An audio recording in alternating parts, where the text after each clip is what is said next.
Ce moment constitue une opportunité privilégiée pour dresser le bilan de l'évolution de notre institution, mettre en lumière les progrès significatifs réalisés et envisager avec ambition les perspectives qui s'offrent à nous.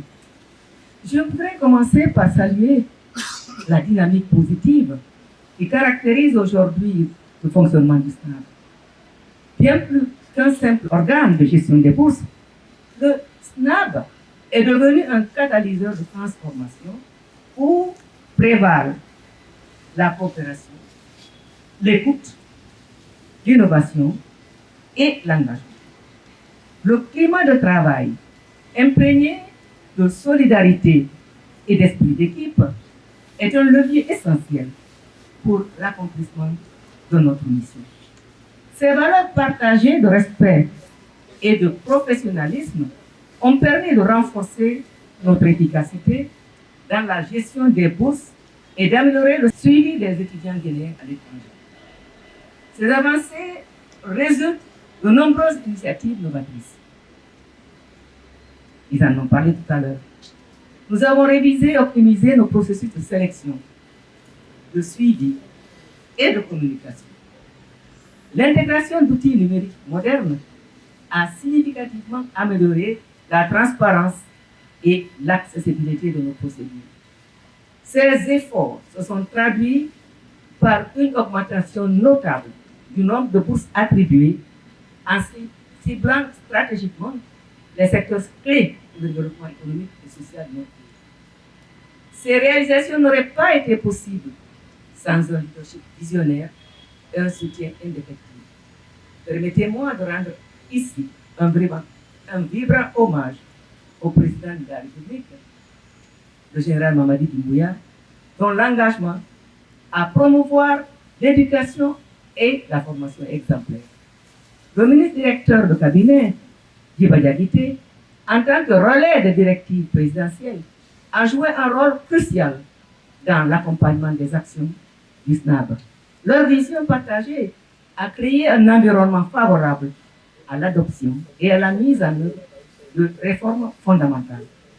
Parmi ces réformes, je tiens à souligner l'augmentation historique de 100% des bourses à l'étranger, une première depuis 1987.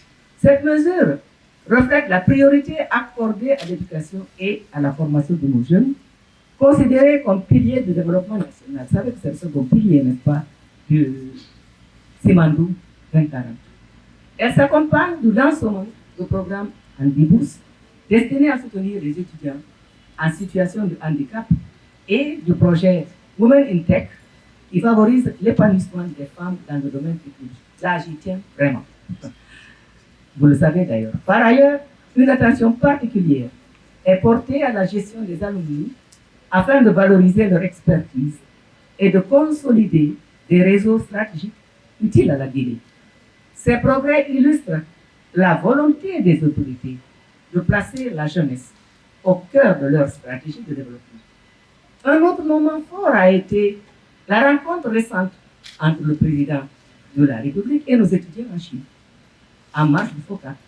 Ce moment d'échange empreint de proximité, d'écoute et de sincérité a été très apprécié par nos étudiants, qui ont salué cette attention exceptionnelle. Ces interactions encore rares renforcent les liens entre nos jeunes talents à l'étranger et les autorités guinéennes, tout en traduisant un soutien concret à leurs efforts académiques.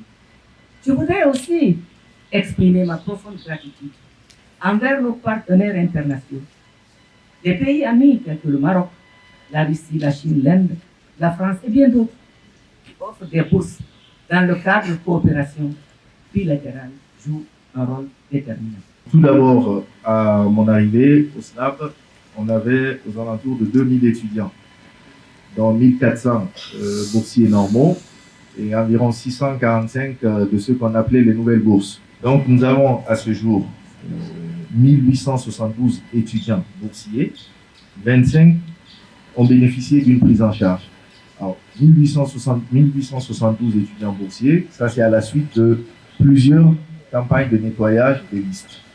Nous avons sorti, quand on compte l'effectif des entrants et l'effectif des fictifs, on doit avoir sorti plus de 1000 étudiants. Aujourd'hui, cet effectif, c'est quelque chose sur quoi nous avons constitué des bases de données fiables à travers un programme que M. Sandoulo vous expliquera mieux qui s'appelle le CIB. C'est le système intégré de gestion des bourses extérieures qui nous permet aujourd'hui de dire dans quel pays sont nos étudiants, dans quelle spécialité, à quel niveau d'études. Nous pouvons savoir, si vous nous demandez là tout de suite, combien de filles nous avons en Chine. Je l'envoie, il va interroger, je vous dis ça dans 5 minutes. Quelles sont les filières dans lesquelles elles interviennent, combien de nouveaux diplômés on aura à la fin de cette année. Tout ça peut se faire de façon quasi instantanée. On a donc lancé un partenariat qui, ce jour, fonctionne très bien avec la société PCAR, qui nous permet aujourd'hui de doter tous nos étudiants de cartes de paiement afin de leur faire un virement et éviter à quelqu'un qui se trouve à Saint-Pétersbourg de payer son transport pour venir chercher la bourse, alors que quelqu'un qui est en Russie, qui doit bénéficier des mêmes conditions que lui, n'a pas ses frais à supporter. Aujourd'hui, nous sommes avec 16 pays qui soutiennent, qui donnent des bourses à la Guinée. Alors, j'aimerais apporter une précision pour les gens. Quand on accorde la bourse à la Guinée, la plupart des pays ont des critères. Évidemment, nous avons les nôtres. Alors, il se peut que vous soyez éligible aux critères guinéens, mais pas aux critères du pays donateur. Donc, c'est ce qui ramène souvent des spéculations du genre la bourse nous a été détournée. Voilà. On a des critères d'âge, on a plusieurs critères. Je ne vais pas les citer là parce que chaque pays a ses propres critères. Donc, ces pays, permettez-moi quand même de les citer. Ça prend du temps, mais c'est vraiment un honneur parce que c'est des gens qui sont vraiment à nos côtés à tout instant. Nous avons le Maroc, notamment. Nous avons la Russie, la Chine, l'Inde, depuis cette année, la Malaisie, nous avons Cuba, la Tunisie, l'Algérie, la France, cette année la Suisse, le Canada, l'Égypte, la Roumanie, le Pakistan, la Serbie et les Émirats arabes unis. Nous avons un partenaire qui a bien voulu faire le déplacement vers nous, nous disant aujourd'hui, nous ne pouvons pas financer ces bourses que Winning a fait, mais nous pouvons participer à l'émulation au sein des établissements scolaires. Banquitrop a créé un prix d'excellence pour les premiers de la République. Donc, les premiers de la République des 5 filières bénéficient de la part de la société Banquitrop d'un financement de 10 millions. Nous avons fait une biométrie de tous les étudiants guinéens dans le monde, quasiment tous. Donc, il y en a qui jouent encore à cache-cache, mais on est à 1871 étudiants effectivement biométrisés. Donc, ces étudiants, nous savons où ils sont, qu'est-ce qu'ils font, et on les suit. C'est d'autant plus important. Alors, dit comme ça pourrait paraître simple, normal, mais c'est très important parce que ça nous a permis de démasquer des cas de fraude, des gens qui veulent juste partir dans le cadre de l'immigration. On les a détectés ici à la biométrie. On a su qu'ils n'étaient pas les bonnes personnes, ils n'avaient pas les bons dossiers. Pendant nos campagnes, on a environ 30 000 étudiants qu'on a informés. Les campagnes sont passées de Kitia, de Mamon, Labé, Dalaba, Farana, Kankan, Zérétoré, Sigiri, alors partout, Bokeh, voilà, on est passé partout pour informer les étudiants, les sensibiliser. Mais un autre avantage du CIB, c'est qu'on a lancé une application qui s'appelle le BIC en ligne, qui permet aujourd'hui à tout étudiant, où qu'il soit, sans devoir se déplacer jusqu'en Guinée, de s'inscrire, de candidater pour une bourse. Alors, il y a quelques difficultés, bien entendu. Il y a des documents qui s'obtiennent à Conakry, il y a des légalisations qui doivent se faire à Conakry. Mais nous sommes en train de mener des réflexions, on va se rapprocher des autres départements. Comme je le dis souvent, c'est la même équipe. Donc, l'organisation interne, nous la ferons pour qu'on trouve une solution à ce Guinéen qui est à Yomou, de pouvoir s'inscrire sans devoir payer les transports et venir des fois sans parents ici à Conakry. L'initiative de Randy Bourse, comme je vous disais tout à l'heure, qui a été soutenue par Winning Consortium Group, aujourd'hui connaît la présence de 3 de nos représentants à Chypre du Nord et qui suivent pour le moment des cours d'anglais et commenceront les cours proprement dit cette année, cette entrée. Donc, on a également un projet, je disais, la PCA lui tient beaucoup à cœur, le projet Humanitech. Humanitech, c'est après nos analyses des demandes, on a environ 20% de personnes, de candidates dans nos demandes. On a moins de 10% d'interaction avec des étudiantes. Donc, c'est plus les hommes qui sont à la table. Donc, on n'a pas situé les raisons de cette timidité. On a lancé un programme exclusivement pour nos sœurs. Et ce programme qui s'appelle Humanitech, c'est aider nos sœurs à évoluer dans le domaine de la tech. Sur les réseaux sociaux aujourd'hui, ceux qui n'y avaient pas au Snap, nous avons 54 000 followers sur Facebook officiel, plus de 6 millions de vues cumulées en 2024. On a en interaction avec le public, on est à plus de 20 000 messages traités sur les réseaux sociaux. Alors, quand je dis traités, c'est toutes les questions que les étudiants nous envoient.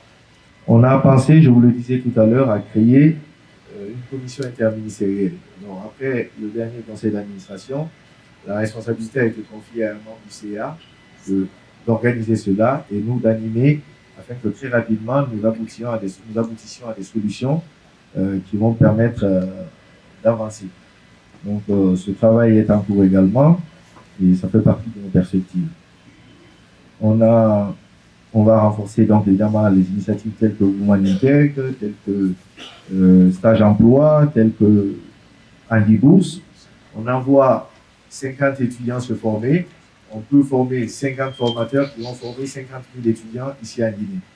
Donc pour nous, le choix, il est vite fait. Il y a une question d'économie, il y a une question de suivi, il y a une question de garantie du personnel qui va servir le pays. Donc nous avons aménagé la salle qui nous permet aujourd'hui de gérer des formations en visioconférence.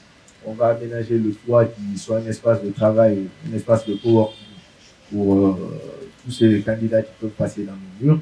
Et j'espère que pour tout cela, nous allons avoir le soutien indéfectible du CA, aussi et surtout le soutien de nos partenaires. Parce que tout cela, on a beaucoup de bonnes intentions.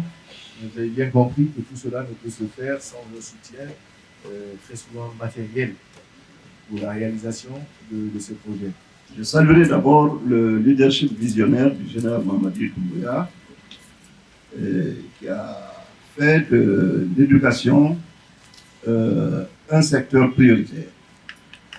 Dans le processus de développement, le facteur le plus décisif, le plus important, c'est le capital humain, le développement du capital humain, dont fait partie l'éducation.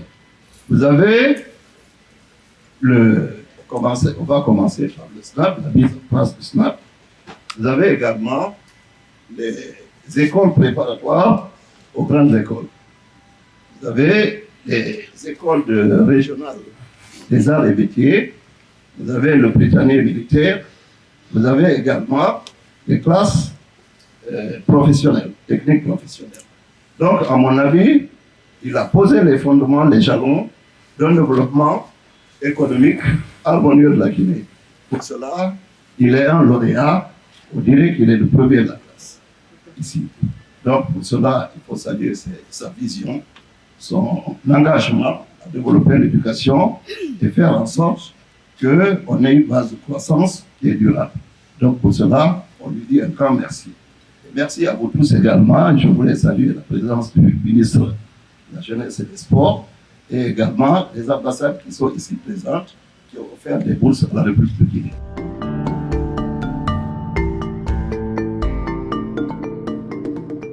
Nous sommes très heureux que le service ne soit plus incrusté dans un département pour cette autonomie et qui va permettre de développer évidemment l'expertise nationale. Notre cible qui est à 35 ans, c'est notre cible et nous avons avec SNAP les mêmes cibles. Et au niveau de notre jeunesse est beaucoup plus attirée par l'extérieur, soit ils vont pour des études ou ils vont dans le cadre du sport. Et une grande partie de la population que nous avons à l'étranger, ils sont soit étudiants ou ils sont évidemment des sportifs. Et donc c'était un devoir pour nous d'être auprès de SNAP, pour voir quelles sont les solutions qui sont en train d'être développées et comment ensemble nous pouvons conjuguer les efforts pour mieux adresser la problématique de la jeunesse. Actuellement, nous avons des CEOs et des CECOs qui nous permettent aux jeunes de remonter leurs aspirations et nous la collectons dans l'ensemble de nos maisons des jeunes. Et nous allons travailler avec nos frères de SNAP pour qu'ensemble on puisse s'organiser. Nous recevons aussi des bourses de manière directe qui ne passent pas par SNAP. Pour cela, il faut coordonner de telle sorte que nous puissions avoir la synergie et avoir le résultat escompté. Nous sommes très heureux de tout ce développement et nous allons supporter SNAP dans tout ce qu'ils entreprennent parce qu'ils font pour notre travail. Nous avons besoin de compétences que nous n'avons certainement pas ici, des institutions qui peuvent nous les donner. Et à travers SNAP, nous pouvons aller avoir ces compétences-là. Et nous pouvons aussi le dire qu'il y a l'autre point important, c'est le retour. Notre service travaille pour le retour. Et je crois que nous allons aussi travailler avec eux par rapport au retour de ceux qui se forment. Parce que l'insertion, elle est très difficile quand vous passez des années à l'étranger, culturel, professionnel, social. C'est tout un processus pour que vous soyez ancien travailleur ou expatrié. Le retour, c'est tout un processus. Et je pense que aussi nous allons travailler avec SNAP pour que le taux de retour soit amélioré. Parce que nous en avons besoin. Et là, il faut créer les conditions localement pour que les jeunes reviennent, y compris les binationaux de première et troisième génération. Nous avons besoin d'eux ici. Nous allons aussi travailler sur ce point. C'est une opportunité de rencontrer des partenaires, de rencontrer d'autres personnes aussi.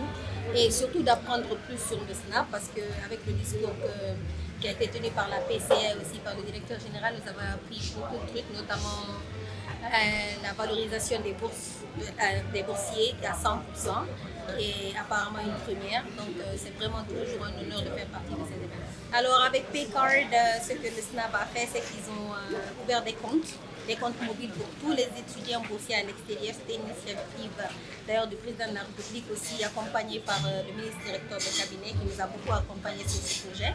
Donc on le remercie. Et la direction du SNAP a pris la main après la signature du contrat. Aujourd'hui, tous les boursiers ont des cartes de visa qui leur permettent d'aller partout à l'extérieur, partout où ils étudient, à côté, prendre de l'argent ou utiliser en ligne ou faire d'autres transactions. Ils n'ont même plus besoin de sortir du cash. Et s'ils sont aussi en Guinée, ils peuvent aussi recevoir leur bourse et aller dans les points Paycard et sortir leur argent. Donc ça leur a facilité la vie et les transactions. Au début, les étudiants étaient un peu ils n'avaient pas trop confiance au système et ils écrivaient beaucoup, ils se plaignaient beaucoup. Mais finalement, ces temps-ci, après les utilisations, nous avons reçu beaucoup de retours positifs, ils sont très contents, ils ne nous appellent plus autant. Et même comme l'a dit le directeur général, ils font même des vidéos et ils remercient parce que là, ils ont accès à leur argent à temps réel, donc ils n'ont plus à souffrir pour aller chercher l'argent. En Chine, en fait, j'ai fait le master en relations internationales en chinois dans l'Institut de la diplomatie chinoise. Et quand je suis revenu au pays, en fait, j'ai eu d'autres opportunités de me rendre en Russie, en Fédération de Russie, et continuer mon doctorat en histoire de relations internationales et de la politique étrangère. Et aujourd'hui, je remercie le gouvernement, mais surtout aussi l'équipe du SNAP et son Excellence, Monsieur le Président de la République. Le changement, en fait, selon moi et selon les remarques que j'ai faites avant quand j'étais en Chine, et aujourd'hui, il y a une grande différence. Et cette différence est que, par exemple, quand j'étais en Chine, quand nous étions en Chine, et on recevait notre bourse à $50 par mois. Et aujourd'hui, c'est de 50 à 120 $. Et à 120 $ aujourd'hui, je pense bien que c'est un grand départ pour nous. Aussi, l'accès facile aux directeurs et aux membres du SNAP. Même à 0 heure aujourd'hui, vous pouvez les écrire et ils peuvent vous répondre à vos problèmes avec le guide étudiant qu'ils ont mis en place. Et ce qui permet aujourd'hui à un étudiant de ne pas se déplacer s'il a un souci. Il regarde ce guide et il sait où contacter et qui contacter aussi. Nous, avant notre arrivée, la bourse était payée à un montant vraiment un peu difficile à donner ici. Mais ils ont doublé le montant. Et après cela, avant, quand vous terminez les études, pour retenir au pays, c'était tout un problème. Il y a certains qui devenaient carrément des aventuriers. parce qu'il est bien retardé. Et les universités donnaient comment on appelle ça, le visa en fonction de ta bourse. Dès lors que la bourse prend fin, c'est fini. Donc directement ton visa n'est plus maintenant valable. C'était comme ça. Mais avec cette nouvelle autorité, vraiment le biais venait à temps. Donc dès que tu termines seulement, d'ailleurs avant 2 mois même, avant ton voyage, 2 mois avant ton départ, on te demande quel jour tu veux vraiment quitter. Tu donnes la date et puis voilà, tu quittes. C'était comme ça.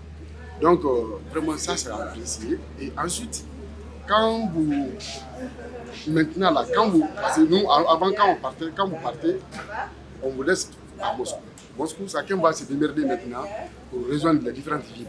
Mais aujourd'hui, le SNAP accompagne jusqu'à la destination finale. C'est-à-dire quand vous arrivez à Moscou, de Moscou maintenant, Astrakhan, Strand, Saint-Pétersbourg, c'est SNAP qui vous prend jusqu'à la fin, jusqu'à ton arrivée finale.